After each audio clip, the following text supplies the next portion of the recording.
Gegrüßt du, Maria, voller Gnade, der Herr ist mit dir. Du bist gebenedeit unter allen Frauen, und gebenedeit ist die Frucht deines Leibes, Jesus. Heilige Maria, Mutter Gottes und unsere Mutter, bitte für uns Sünder, jetzt und in der Stunde unseres Todes.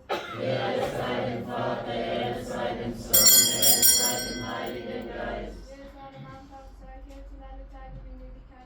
Ave Maria, der Reinste.